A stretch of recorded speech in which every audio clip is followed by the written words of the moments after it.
Bueno, buenas tardes, buenas tardes, noches ya. Gracias a todos por estar acá, a todas y todos. Gracias Mariel y gracias al CERIMA y a la facultad que me invitan a compartir este momento con ustedes. Dado lo avanzado de la hora, sé que algunos de ustedes vienen de lejos y que tienen que regresar y todo lo demás, me he decidido ayudar un poquito con este PowerPoint. Además porque vivimos en la época del audiovisual, ya los libros desgraciadamente se han transformado casi en objetos de coleccionistas, no tienen la circulación de antes, espero que sea un repliegue transitorio, ¿verdad? Pero bueno, esto nos puede ayudar mucho. Voy a hablar sobre lo que me invitaron a hablar. Es, en un mundo como este, que está muy complicado, ¿verdad? Simplemente con leer los diarios uno se da cuenta que estamos... según algunos, por ejemplo el Papa Francisco dice que estamos prácticamente en vísperas de una tercera guerra mundial, o sea, es de una gravedad enorme. Acá estamos muy lejos de todo y a veces no nos damos cuenta de eso, ¿verdad? Porque pensamos que, bueno, a la Argentina eso no va a llegar. Pero tengo una mala noticia para darles, que si el mundo entra en guerra, y si esa guerra es una guerra en donde se empleen algunos de los más de 10.000, de las más de 10.000 ojivas nucleares que hay en el planeta Tierra, no va a estar nadie a salvo de los impactos que va a tener eso, ni en Mendoza, ni en San Rafael, ni en San Juan, ni en Tinogasta, ni en ninguna parte del mundo. O sea, hay hecho un experimento de simulación, ¿verdad?, que hicieron algunos científicos americanos sobre qué pasaría si simplemente dos países que tienen apenas, no llegan al 1% del arsenal nuclear del planeta, ¿qué pasaría si esos dos países entran en guerra? Estoy hablando de la India y Pakistán. Bueno, la nube atómica llegaría acá en cuestión de un mes y medio, ¿verdad? Aunque la pelea se produzca ya en el Asia meridional.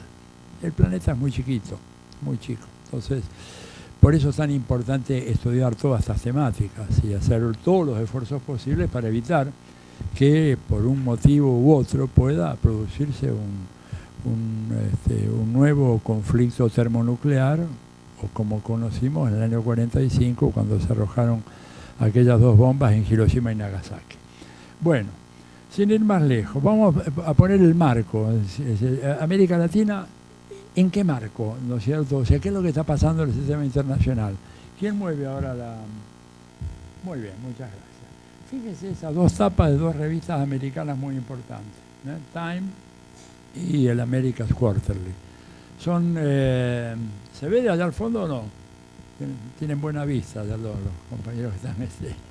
Bien, ¿no? Bien. No, si no se corre un poquito la pantalla. Lo que dicen en esos casos es que hay una percepción muy clara de que Estados Unidos está en decadencia, que ha empezado su declinio. Claro, uno dice esto acá en la Argentina, así a boca de jarro, sin aviso previo, lo toman como un loquito o alguien que realmente habla por hablar, sin mayor conocimiento del tema. Pero esto está ya en el ambiente, ¿verdad?, de los Estados Unidos. Estas son revistas que... Time es una revista de gran circulación, es como Noticias de acá, para que se den una idea, ¿verdad? Entonces, ellos tienen esa sensación. Y cuando Donald Trump lanzó su campaña, ¿verdad?, presidencial, algunos de ustedes, los que tuvieron el estómago para seguirla, yo tuve que seguir toda la... me interesaba el tema, así que seguí toda la campaña, las primarias del Partido Republicano, que realmente eso fue ponerme a prueba, digamos, mis agallas, porque había que tener paciencia para escuchar esas dos horas y media de debates entre 11 tipos, el más brillante de los cuales era Donald Trump. Imagínense lo que serían los otros. Claro, Trump era un alivio. Cuando él hablaba, yo decía, bueno, menos mal alguien que dice algo que más o menos se entiende. Los otros una cosa, digamos, un delirio, una alucinación total. Trump gana su elección diciendo, hagamos que América sea grande otra vez. Que América sea grande otra vez. ¿Cuál es el subtexto, como dicen los analistas del lenguaje de esa frase? Bueno, que ya no es lo que era antes. Y es evidente que no es lo que era antes. Es evidente para, a ver, el gran público americano. Si no, el Time no te pone ese título en la tapa, y el America's Quarterly tampoco, porque son revistas de gran circulación, sobre todo Time. Cuando uno mira los documentos del Departamento de Estado del Pentágono, yo he escrito un libro que salió ya hace unos 4 o 5 años, ahora estoy escribiendo el segundo volumen de ese libro, sobre la problemática geopolítica de América Latina, fundado en los análisis de esos datos duros, de los informes que hay en el Pentágono, los que pueden desclasificarse de la CIA, algunos materiales de la CIA que ya están desclasificados y se pueden leer, ¿verdad? Lo mismo los del Consejo Nacional de Seguridad. La conclusión a la que uno llega es que en Estados Unidos la gente pensante, los que están pensando a largo plazo la política de los Estados Unidos, parten de la premisa de que Estados Unidos ya no tiene el poder que tenía antes y que está transitando el inicio de una fase de declinación relativa. Por supuesto, esto no va a convertir a Estados Unidos en un país insignificante, ¿verdad? Desde ya va a seguir siendo un país muy importante, tal vez más importante que lo que hoy es Alemania o Gran Bretaña, pero lejos de ser lo que fue, ¿no es cierto?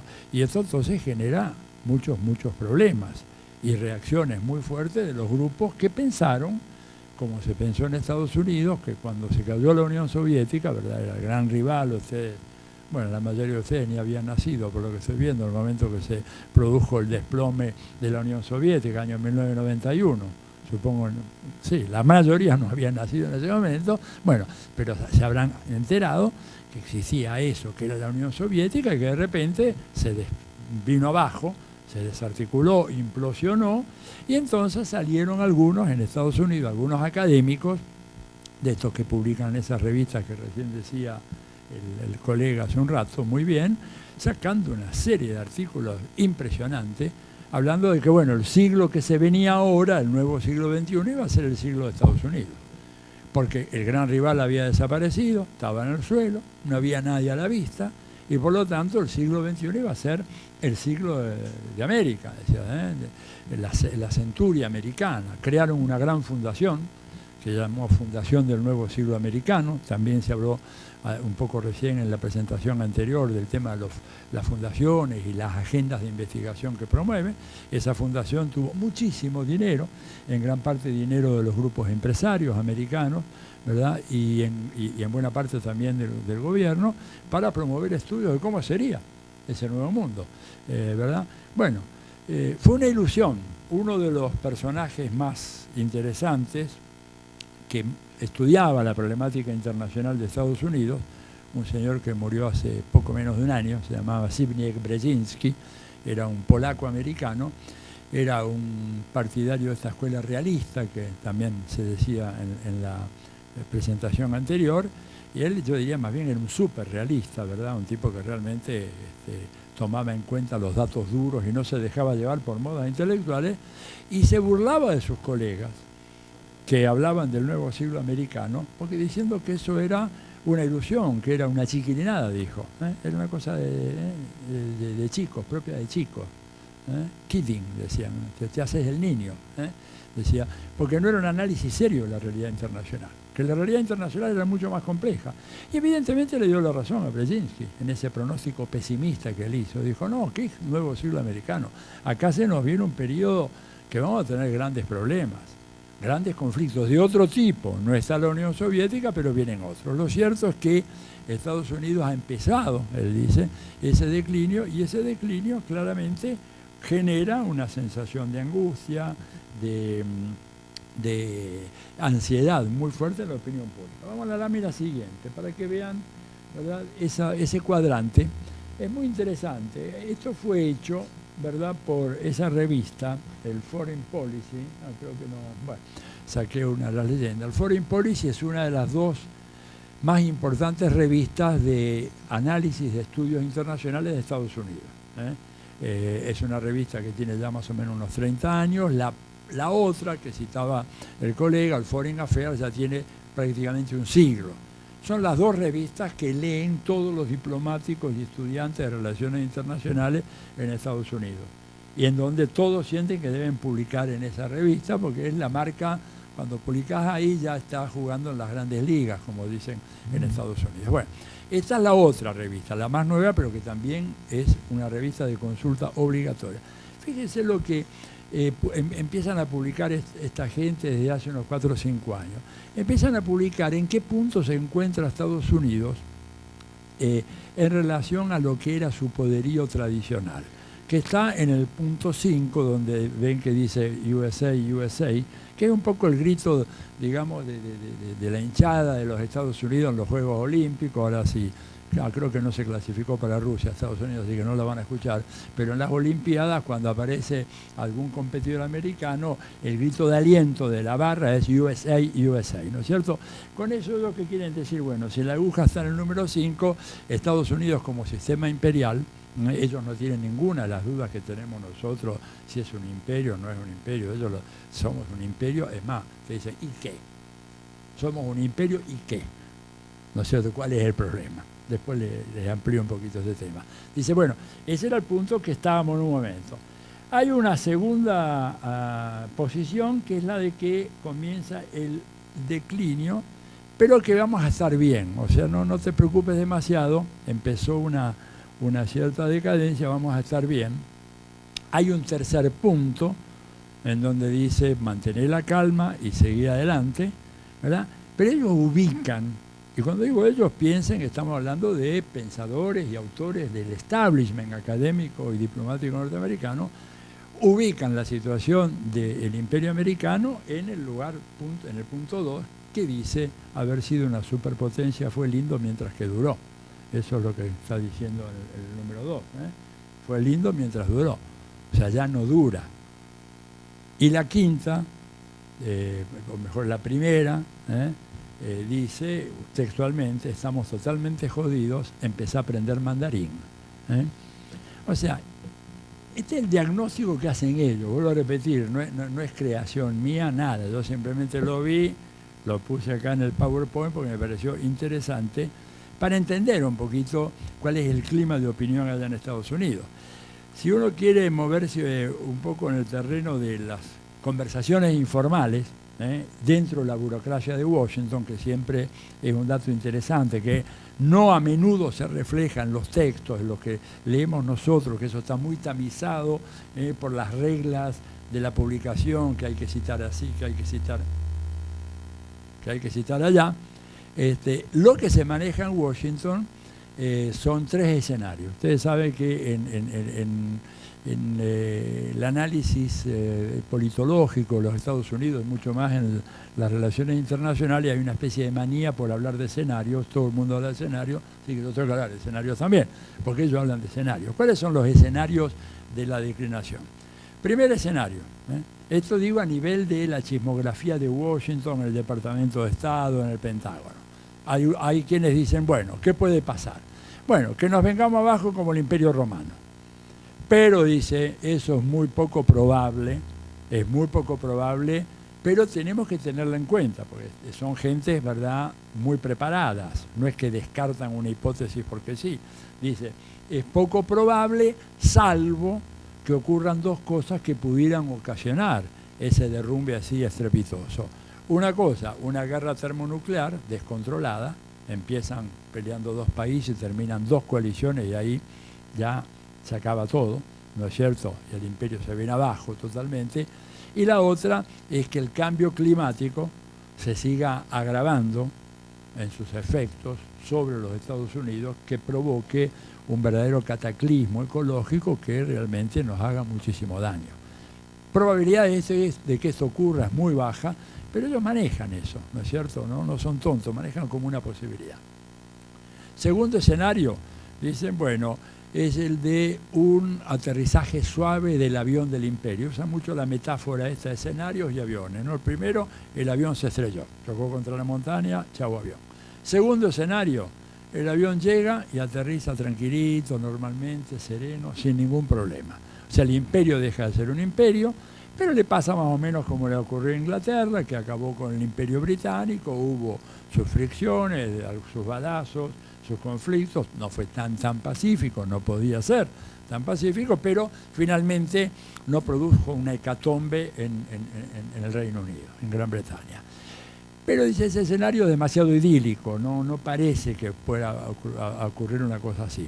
¿Cuál es el tercer escenario? El de lo que ellos llaman un aterrizaje violento del avión, el avión no se estrella, pero tiene un aterrizaje de eso de terror, que cae, que sube, que apoya una rueda, que no logra frenar, que tiene que levantar vuelo de vuelta, dar un giro y volver a tratar de encarar, y finalmente aterriza. Con problemas, con dificultades, pero aterriza y ya, ¿no es cierto? Se evitó lo peor. Son los escenarios que están ellos manejando. Y dicen que este es el más probable en un curso que puede ir de 10, 15, 20 años, dependiendo de circunstancias que nadie puede pronosticar a ciencia cierta. Cuando uno mira entonces algunos datos más duros de la economía norteamericana, empieza a entender algunos de los orígenes del problema. Lo primero, digamos, es que Estados Unidos, como centro de un imperio, se convirtió en el mayor deudor del planeta, cosa que nunca había ocurrido antes. Cuando el centro del imperio estaba en Gran Bretaña, Londres era la acreedora mundial. Y cuando el imperio era el imperio español en América, Madrid era la acreedora de todas estas colonias que había acá, y Lisboa de la colonia de Brasil, ¿verdad? Pero acá se da un caso anómalo, y es de un imperio, un centro imperial, que es deudor de la mayoría de los países del planeta, lo cual lo coloca objetivamente en una situación de debilidad relativa. A ver, ¿por qué los chinos pueden darse el lujo de bajar un avión norteamericano? Bajarlo de buenas maneras, pero lo bajaron, ¿no es cierto? O sea, no lo destruyeron, pero lo obligaron a bajar un avión de guerra de los Estados Unidos. Estados Unidos protestó inmediatamente por esa operación, ¿no es cierto? Y los chinos dijeron, por supuesto le vamos a devolver el avión. Le dicen, creo que era Clinton, no hay la menor duda, le vamos a devolver el avión. ¿Saben cómo se lo devolvieron? En una especie de cajita feliz de McDonald's. Desarmaron absolutamente todo el avión y se lo enviaron desarmado. ¿Para qué? Para copiar absolutamente toda la tecnología. La aviónica, los sistemas de control, es decir, la parte artillada, todo eso. ¿Y por qué Estados Unidos no le declaró la guerra como hubiera hecho antes, hubiera bombardeado? Y porque el deudor está limitado. Si ustedes me deben a mí, ¿no es cierto? ¿Qué sé yo? $1 millón de pesos. Bueno, yo de repente puedo decirle, tiro la botella así amistosamente, ¿no es cierto?, a mi deudora, y ella va a sonreír, una sonrisa tímida y refunfuñar, me quisiera matar, pero no puede. ¿Por qué? Me está debiendo. ¿Se da cuenta? Estados Unidos, entonces, tuvo que aguantarse ese desplante de los chinos, le devolvieron el avión en cajitas felices, en 1000 cajitas felices, y no puede hacer nada. ¿Por qué? Por esto. Porque Estados Unidos tiene una deuda que está ya en el año 17, ¿verdad? Por encima del 100.5 del Producto Bruto. Es decir, Estados Unidos debe más de todo lo que produce en un año. Por comparación, digamos, la Argentina, que también estamos endeudándonos aceleradamente, en este momento tenemos una ratio de endeudamiento de la deuda argentina en relación al Producto Bruto, está en el orden del 35-40%. O sea, estaríamos en una situación envidiable, saludable para los Estados Unidos. Si los Estados Unidos estuvieran tan endeudados como en la Argentina, los presidentes allá, Trump sería mucho más popular, ¿verdad? Pero claro, Estados Unidos tiene una peculiaridad que tiene la maquinita de fabricar el dólar, con lo cual ellos pueden endeudarse irresponsablemente, colocando al planeta en una situación muy difícil, nosotros no, pero la situación de ella es muy delicada, muy delicada. Cuando vos debés más de todo lo que producís en un año, estás en una situación debilitada en el contexto internacional, sin ninguna duda. Vamos a la lámina siguiente. Fíjense, este es el resultado de un estudio hecho por un organismo que es la OECD, es un organismo, un tanque de pensamiento, un grupo de estudio de los países más desarrollados del mundo, con sede en París, una institución así muy neoliberal en su perspectiva de análisis y todo lo demás, que hace una estimación de cómo va a ser la economía mundial en el año 2030. Es la que ustedes ven ahí en color gris, medio se ve, no sé, medio gris se ve, ¿verdad? Bueno, fíjense que en las primeras dos columnas pertenecen a China. La primera China en el año 2011 y la segunda cómo va a ser China en el 2030. Fíjense el crecimiento. China en el 2011 representaba el 17% del Producto Bruto Mundial, pero ya para el 2030, que en términos de la gran política es mañana, ¿verdad?, va a ser el 28% China. Mientras que Estados Unidos, que es las dos columnas siguientes, baja del 23 al 18%. O sea, uno sube y sube mucho, y el otro baja y baja, no tanto, pero bastante. La India, despacito se viene aproximando, 6% en el 2011, y va a tener 11% del Producto Bruto Mundial en el 2030. Y ojo que estamos hablando de un país de 1.350 millones de habitantes, no es un país cualquiera. China e India son dos gigantes demográficos fenomenales, ¿verdad? Fíjense lo que pasa con Europa. Europa cae del 17% al 12%. O sea, esto significa, bueno, y nosotros nos quedamos igual, que somos los otros no OECD, nos mantenemos ahí igualitos, y Japón se desploma al último, a las últimas dos columnas. Japón, que había sido la maravilla, el país prodigio después de la Segunda Guerra Mundial, que en el 2011 tenía el 7% del Producto Bruto del planeta, baja al 4%. O sea que el mundo de mañana, en el 2030, vamos a encontrar que va a haber dos países asiáticos, la China y la India, que solitas, ellas dos van a representar el 39% del Producto Bruto Mundial. Vamos a la lámina siguiente, y esto tiene enormes consecuencias, ¿verdad? Ahí en la lámina siguiente se ve un poco la cosa en proyección histórica. Se ven cómo las economías fueron cambiando su situación relativa desde 1870, en donde Gran Bretaña era el centro, el imperio, el país dominante, seguido, fíjense, por Alemania y por Francia, ¿verdad? Pero un siglo más tarde, en 1973, ya habían pasado dos guerras mundiales, y ya Estados Unidos era claramente la economía más importante. Se mantiene en esa situación, pero menguadamente hasta el 2010, cuando aparece de golpe China, que no estaban los cálculos, y finalmente el pronóstico para el 2030 es que China va a ser la economía más importante, Estados Unidos la segunda y la India la tercera economía más importante del mundo.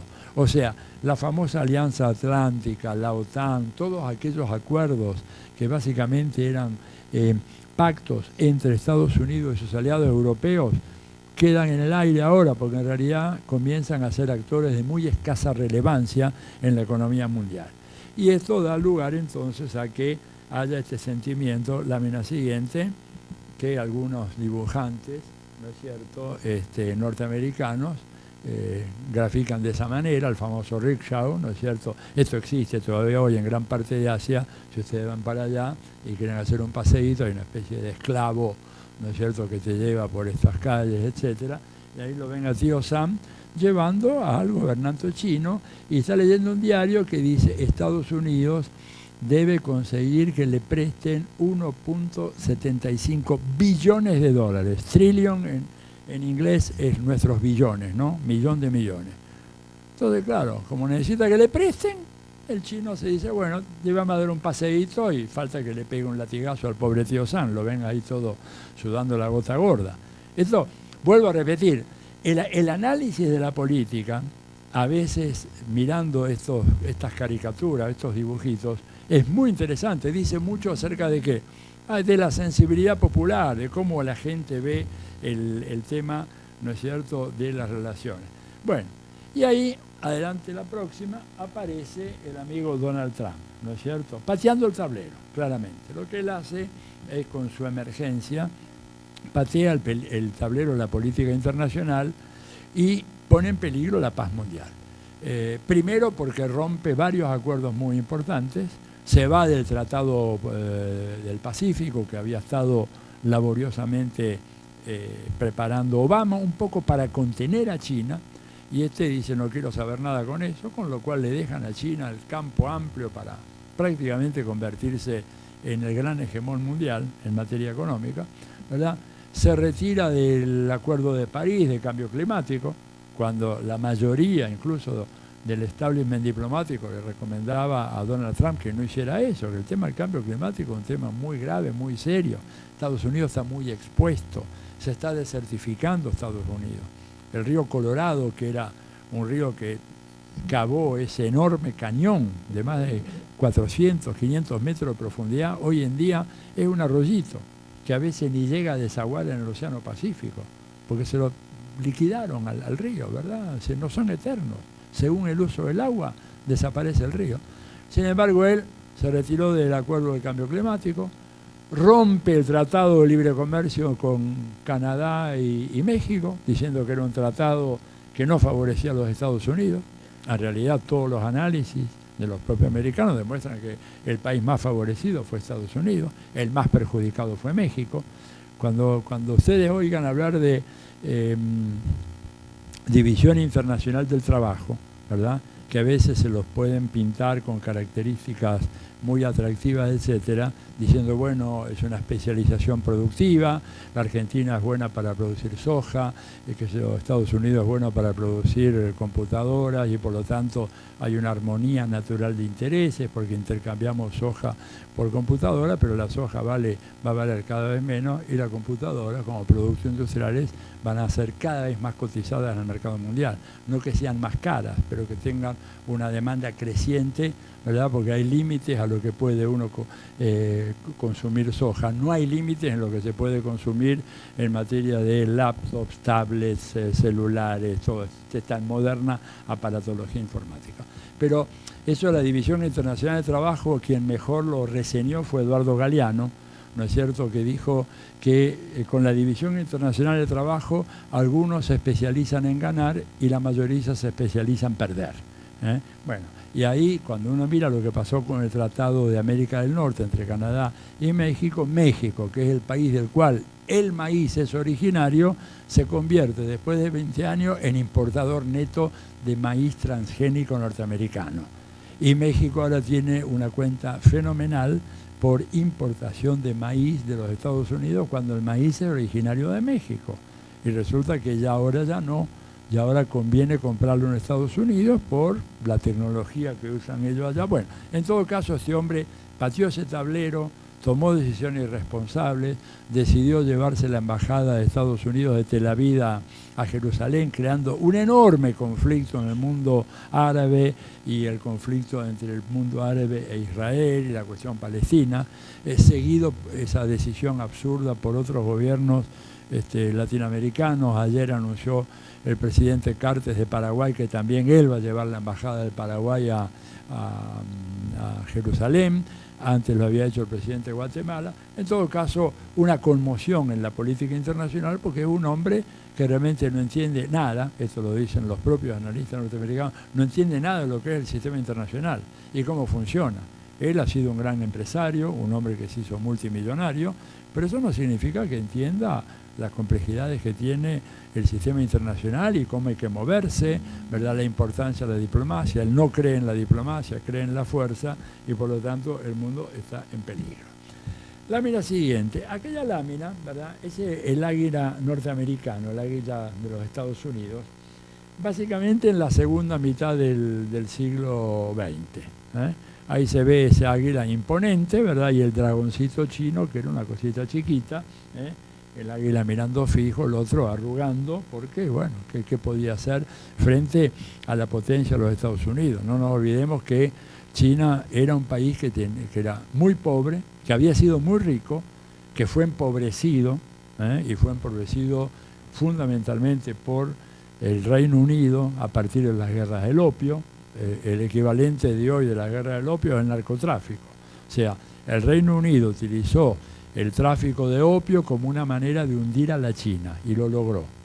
Y pregúntense si acá no se está utilizando ahora el narcotráfico para hundir a los países de América Latina que deberían ser, según algunos autores americanos, dependencias del gobierno de los Estados Unidos. Bueno, en todo caso, China estaba muy, muy mal, gran masa de la población muerta de hambre, gran parte de la segunda mitad, y eso se sintetiza ahí. Vemos qué pasa ahora en la lámina siguiente. La lámina siguiente es diferente, ¿verdad? En poco tiempo resulta que el águila norteamericano se convierte en una pequeña ave que le pregunta, che, ¿vos no has crecido? Le dice, no has ganado peso últimamente, lo ven al dragón hecho una fiera, ¿verdad? Y eso es lo que efectivamente ha ocurrido. Es decir, no vieron llegar aquellos que decían a fines del siglo pasado, cuando se cayó la Unión Soviética, que ya iba a ser el nuevo siglo americano, eran tan burdos en sus análisis, por eso mis críticas a los análisis más convencionales de la ciencia política y de las relaciones internacionales, eran tan burdos que se les pasó, no vieron venir a China, no la vieron llegar.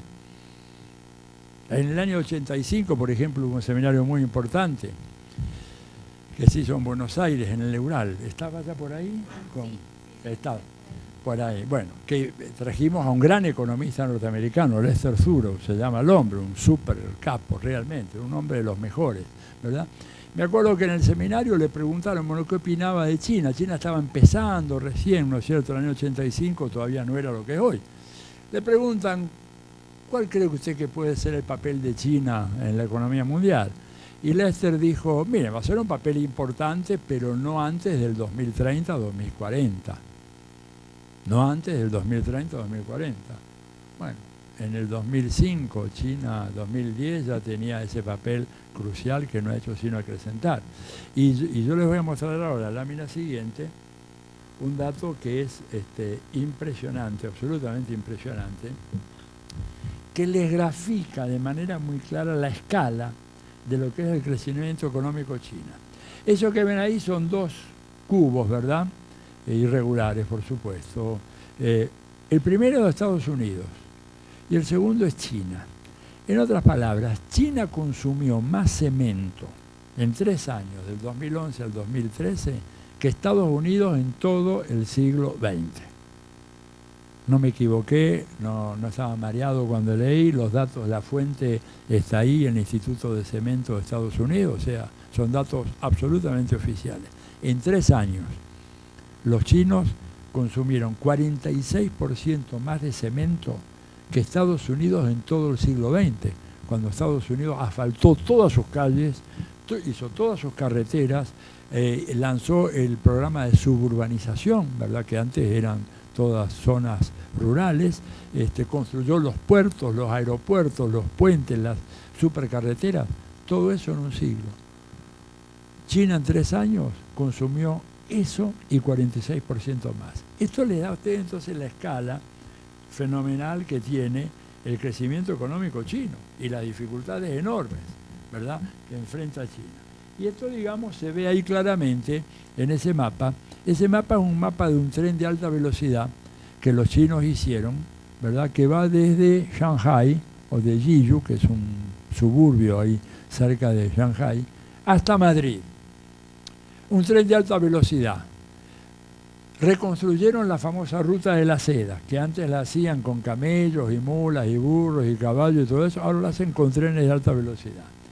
Ya se lanzó la primera prueba experimental en noviembre del 2014, se llevaron 82 contenedores con más de 1.000 toneladas de mercadería en dirección a Madrid.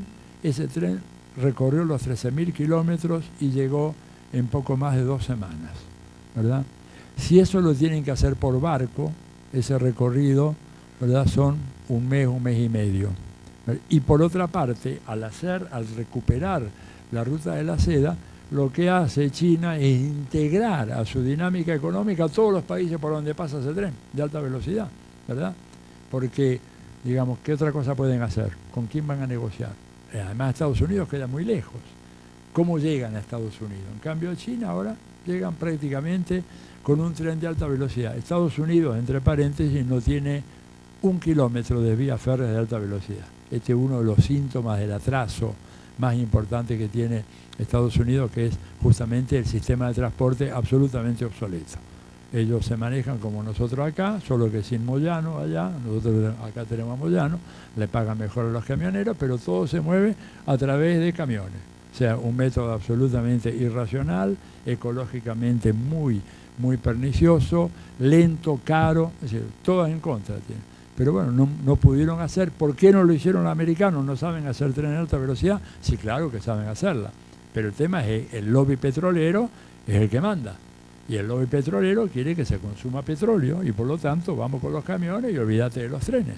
Este es el tema. Bueno, entonces, en ese contexto, déjame ver qué viene después, claro, no solamente ahora, vamos, no solamente apareció China con esa cosa formidable, apareció Rusia también, ¿no es cierto? Ahí lo vemos a Putin en una imagen agigantada, retorciéndole la oreja a Obama, porque Obama, en el último documento de seguridad nacional que se hizo bajo su gestión, comienza diciendo que Estados Unidos es un país excepcional. Y entonces ahí el caricaturista americano le dice, bueno, ahora de sí, Estados Unidos no es un país excepcional. Y está retorciendo la oreja para que el pobre Obama, que está ahí, ¿no es cierto?, no sabe qué hacer.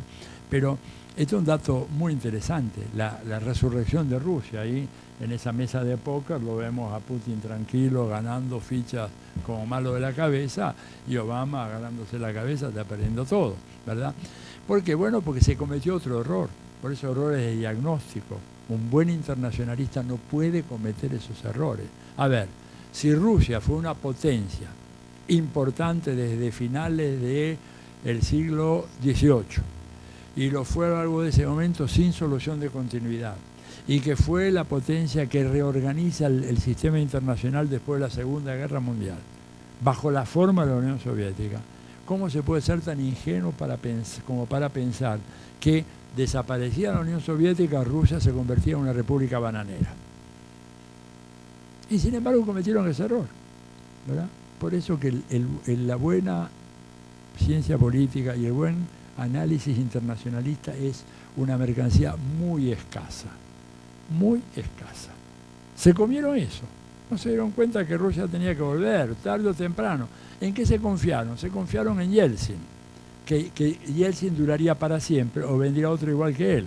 ¿Cuál era el problema de Yeltsin? Que era un alcohólico perdido, ¿verdad? Por eso, no sé si Colin Powell o uno de estos secretarios de Estado dice, nada más fácil que para negociar que reunirnos con Yeltsin, basta con poner una botella de vodka en la mesa de negociaciones y conseguimos lo que queremos, porque el tipo se la toma entera, ¿verdad? Era un hombre, un enfermo de eso, murió con una cirrosis galopante. Él fue a visitar a Sarkozy a Francia en un vuelo especial, por supuesto, ¿verdad?, desde Moscú a París, un vuelo de 3 horas y media. Cuando llegó no lo podían bajar del avión. Era un hombre además muy, muy grande, tan borracho que no había manera de hacerlo pasar por la puerta y bajar por la escalerilla. Estaba Sarkozy allá abajo esperando, le tuvieron que decir que se había descompensado, que había tenido no sé qué, un preinfarto, todas mentiras. El hombre estaba recontra borracho. Bueno, este no toma nada y es un ajedrecista cerebral muy, muy frío, y por lo tanto él sabe muy bien lo que hace. Y además, piensa en Rusia, es un país que tiene dimensiones fenomenales. O sea, el territorio de Rusia es más grande que toda América del Sur.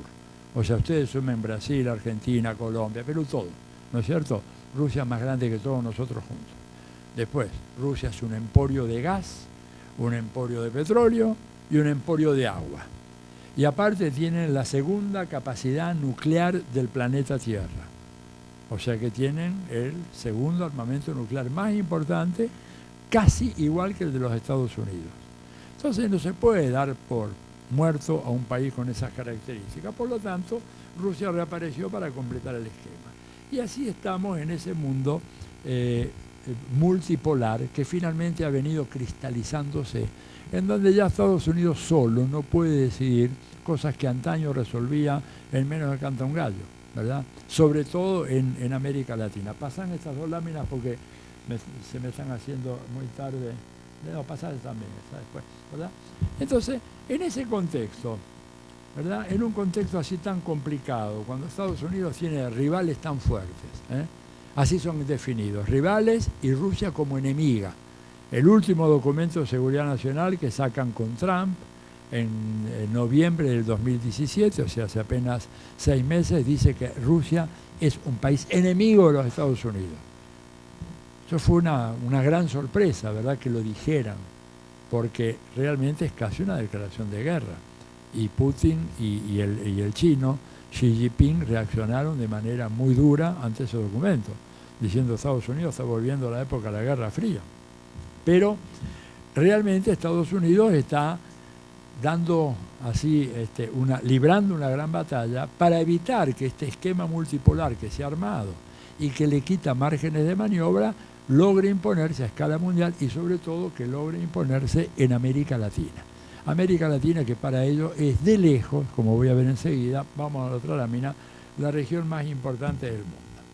Bueno, finalmente, después de muchas idas y vueltas, Donald Trump armó su gabinete, ¿verdad?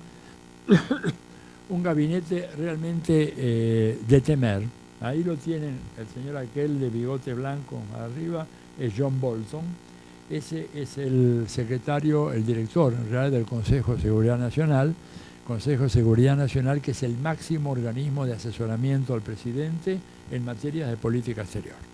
Este tipo es un súper alcohol, un hombre de armas tomar, un hombre que dijo más de una vez hay que acabar con estos países que complican los Estados Unidos, ¿para qué tenemos un arsenal nuclear si no lo vamos a utilizar? Borrémoslos del mapa y vayamos a otra cosa. Es miembro del Tea Party, un grupo racista, supremacista blanco, o sea, una perlita el muchacho. Y está ahí y es el que le dice en este momento a Donald Trump qué es lo que hay que hacer. Lo que hay que hacer siempre es guerra, ¿no es cierto? Además no nos olvidemos que la guerra es el principal negocio de la economía norteamericana. No se olviden de eso. Porque si no se destruyen los helicópteros, los aviones, si no arrojan los misiles, los pobres fabricantes de helicópteros, misiles y aviones se funden. Entonces hay que hacer la guerra y si no hay guerra hay que hacer un desarrollo tecnológico fenomenal para declarar obsoletos aviones que podrían durar 20 o 30 años más. Entonces toda la industria militar es muy importante acá. Bolton representa eso. El de abajo es Mike Pompeo, es el secretario de Estado. Antes de llegar a ese cargo era director de la CIA. Ya saben lo que la CIA significa, lo que hace la CIA. La CIA tiene dos ramas, una rama que es el análisis, análisis de las situaciones, recopilación de antecedentes, de información, lo que se llama inteligencia, y está la rama operacional. La rama operacional son los que gatillan, los que disparan, los que ponen bombas, hacen sabotajes, tiran abajo aviones, matan, torturan, hace todo eso la rama operacional. Este era el director general de la CIA y de repente lo designa de secretario de Estado. Es el primer secretario de Estado, ¿no es cierto?, que viene directamente de la CIA para ocupar ese cargo, que es un cargo básicamente de diplomático, pero bueno, él no era un diplomático. El hombre que está allá arriba, el pelado aquel, es un puertorriqueño, se llama Juan Cruz, ¿verdad? Juan Cruz tiene un cargo crucial, de enorme importancia para nosotros, porque es la mano derecha de Bolton, del Consejo Nacional de Seguridad, dedicado al hemisferio occidental, o sea, a todo lo que es América Latina y el Caribe. ¿Cuál es la peculiaridad de Juan Cruz, que aparece ahí en una de las primeras fotos que salieron a luz 3 días después que lo designaran? Porque pasó una cosa muy rara. Cuando lo designan, los periodistas de todo el mundo quieren buscar una foto. No había foto de Juan Cruz por ningún lado. ¿Saben por qué? Porque era un killer de la CIA. O sea, era uno de los tipos que ejecutaban enemigos, espías contrarios, etc. Por eso no había fotos de él. Estuvo 25 años. Después entonces, como no había fotos, se pusieron a escarbar y vieron. El tipo estuvo 25 años, la mayoría de los cuales los pasó en Colombia, combatiendo a la FARC, combatiendo el narcotráfico. Dicen que es uno de los que capturó a Pablo Escobar Gaviria, el capo de la mafia del cártel de Medellín, uno de cuyos subordinados era Álvaro Uribe, expresidente de Colombia, que también era un narco de campanillas, ¿verdad? Pero ese tipo estuvo 25 años en la más absoluta clandestinidad. Ahora salió a la superficie y se va a encargar de nosotros, o sea que tengan cuidado. Y después esa señora, de mirada tan penetrante que ven ustedes ahí, esa es de temer, esa es la directora actual de la CIA. Y ella dirigió un centro de operaciones clandestinas en Tailandia, en donde se iba, después del 2001, cuando caen las Torres Gemelas, ¿verdad?, por aquel atentado, a todos los sospechosos los mandaban a diversos países, uno de los cuales era Tailandia, porque en Estados Unidos no se puede torturar a una persona. Entonces Estados Unidos es un país que respeta la ley y los manda afuera en países donde sí se puede torturar, como Tailandia, como Polonia, como varios otros, varios países europeos, como el Egipto, etcétera. Y entonces ella estuvo dirigiendo un centro de esos en Tailandia, y el problema que tiene ahora, aunque no sé, porque hoy se estaba discutiendo eso en el Senado de los Estados Unidos, que hay una acusación de que ella durante un mes no solamente dirigía el centro de detención, sino que se entretenía metiéndole la cabeza en estas palanganas de agua a los prisioneros. O sea, ella era una torturadora, esta señora. Entonces, esto es el cuarteto que ahora dirige la política exterior de Estados Unidos. Entonces, imagínense lo tranquilo que podemos estar.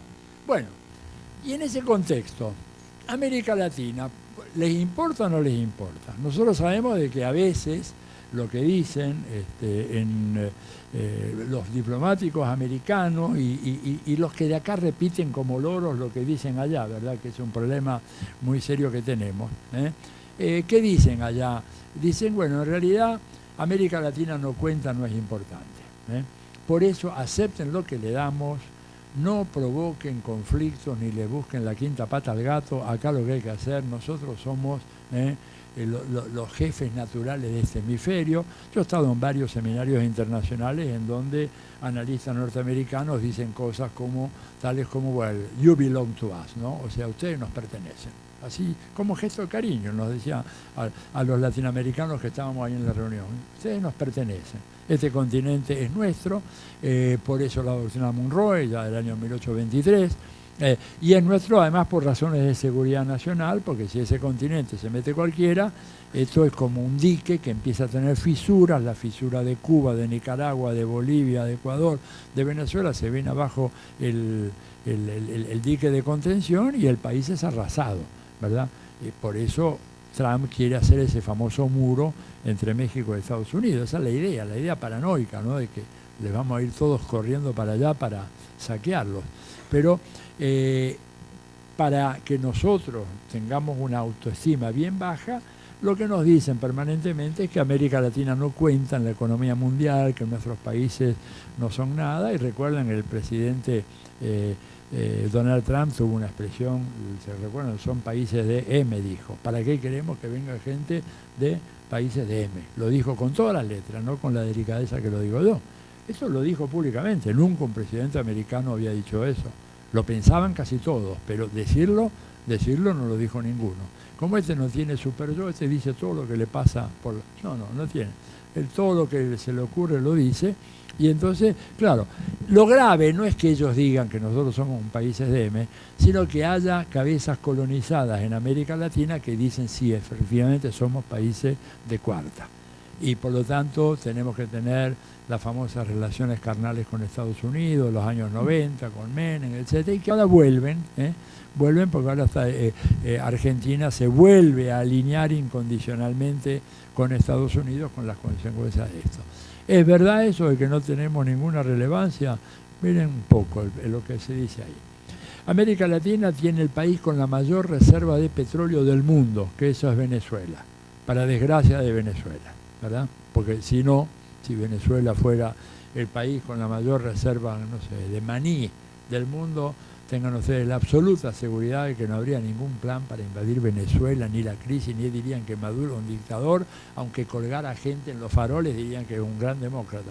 El problema de Venezuela es que tiene petróleo, ¿verdad? Y además, tenemos petróleo en Brasil, tenemos petróleo en Argentina, tenemos petróleo en Colombia, hay petróleo en Perú, hay petróleo en Ecuador, y Estados Unidos necesita el petróleo de América Latina. Y sobre todo el venezolano, ¿verdad? ¿Por qué sobre todo el venezolano? Porque es el petróleo ideal para combinar con el petróleo de ellos. Ustedes saben que los petróleos se mezclan, no es que son todos iguales. El de acá de Vaca Muerta o el del sur de Mendoza, un tipo de petróleo, después hay que hacer grados de refinación. Bueno, pero el petróleo venezolano es particularmente apto para combinarse con el americano.